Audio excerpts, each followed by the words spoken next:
Hi guys, сендер менен Мәшік Мәметов атындағы орта мектебінің 10-шы А сынып оқушысы және де Жалынды жастар ұйымының президенті мен Бақытжан Талшын.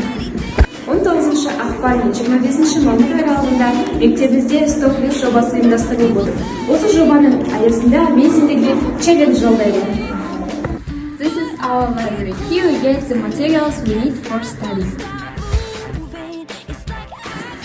Это зона отдыха. Мы тут каждый временно отдыхаем, спрятались и читаем книги.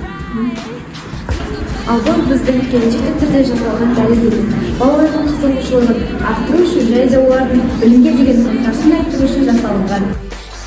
Челлендждің мақсаты дәл осылай мектебімізді ішінде таныстырып шығу. Челлендждің өту мерзімі 19 ақпан мен 1 наурыз аралығында.